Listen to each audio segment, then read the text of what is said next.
Dr. Amir Sadeghpour, Southern Illinois University. The first one is precision nitrogen management of corn in Southern Illinois. This is a collaborative project with Dr. Josh McGrath of University of Kentucky.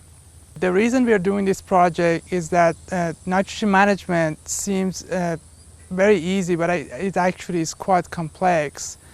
To get the maximum yield, basically nitrogen requirement is determined by nitrogen availability, nitrogen responsiveness, and yield potential. All these factors vary in space and time, and they are independent of each other and independent of time.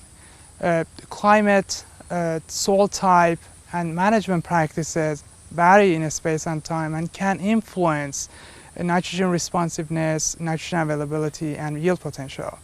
So a lot of times we end up with nitrogen surplus balances because of our end recommendations and because of these spatial and temporal variability that exist. Basically, current nitrogen recommendation system for Illinois is MRTN, which is maximum return to nitrogen. So basically you will choose where you are in Illinois, what is your cropping system. For example, are you corn-soybean rotation or corn-corn rotation? And what is your nitrogen source? What will be your nitrogen source? From these information, you'll get basically a number accounting for nitrogen price and corn price. That will give you just one number, and we call that a flat nitrogen application. A problem with that is that when you go to a field and due to those spatial and temporal variabilities, you apply a flat rate of nitrogen, you are under applying in some portion of your field and over applying in some other portions of the field. That means you're losing yield if you're under applying, or you're losing money and you're posing risk to environmental losses when you're over applying. One way to deal with this is to move towards more mechanistic approaches. That means that, for example, using sensor-based algorithms or NREC funded project will basically evaluate sensors like GreenSeekers to come up with basically algorithms for dealing with this spatial and temporal variability. What we want to do is to be able to capture early growing conditions and model that to be able to adjust nitrogen rates spatially and temporally. The way we approach this is basically to do on-farm and on research extension trials. Those trials are actually quite large. They usually range from 500 plots to even 1,000 plots per farm or per field. Basically what we do is that we have multiple range of starter nitrogen rates going from 0 to 74 pounds per acre, and then multiple side rest nitrogen rates going from basically 0 all the way to 200 or almost 300 pounds per acre. And what we do is that we also allocate some treatments to higher in-front nitrogen application rates going from 0 to 300. That would give us two opportunities. One, to get enough variability to make a crop response model and to build our algorithm. And two, would allow us to compare a front-end application with side rest end application, one of the biggest debate in the state of Illinois. Basically, what we have found so far is that these spatial and temporal variabilities exist. For example, in our first year that we did this project, we saw the optimum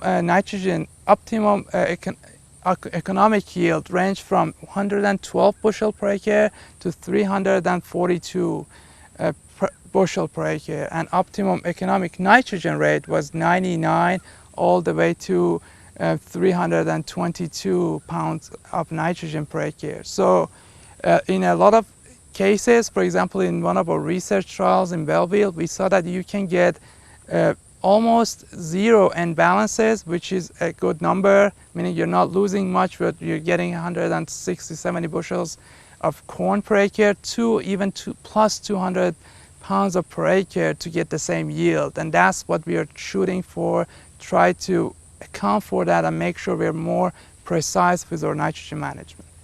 But GreenSeeker is the one that is more common. A lot of people are using it, and we are shooting for to basically get an algorithm for GreenSeeker. And yes, we are using MRTN, we're comparing our data with MRTN and eventually our algorithm versus MRTN. One thing I add to is that what we are doing can also feed MRTN too. So basically all our nitrogen rate trials can also feed MRTN, although it's funded for precision and can help MRTN to even have more data as well.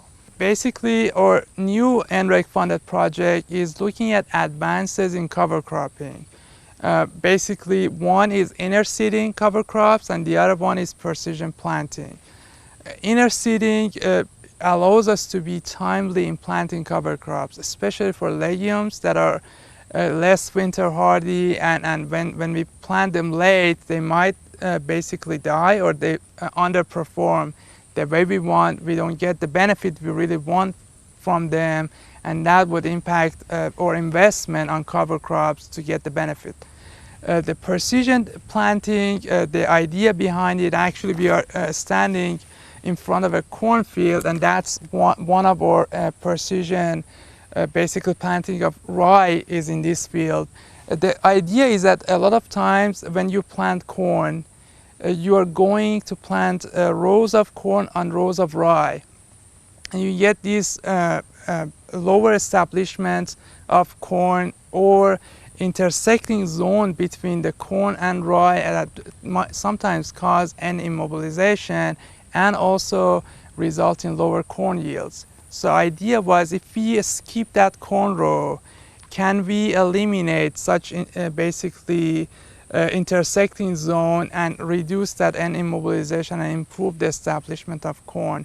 We did some preliminary trials to see whether basically a skip row versus a normal planting of rye would basically give us the same biomass production or basically nutrient uptake for nutrient loss reduction strategy, and we saw similar results, which was very positive. Also, what we found is that the skip row, the row that corn will be planted into, is warmer. So the soil is warmer, which would allow for earlier germination of the corn, and hopefully it will take up faster, compete with the weeds better, and hopefully yield better.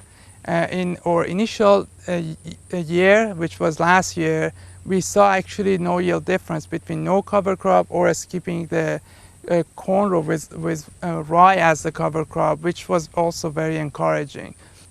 And we also are interested to look at it holistically, looking at the farm profit, crop production, soil benefits, and environment all at once to see over a 4-year period what are the changes going to be done to the soil, to the environment by skipping the corn row, interseeding, terminating the cover crop early and late, and then are we getting those environmental benefits and make sure the farming stays profitable.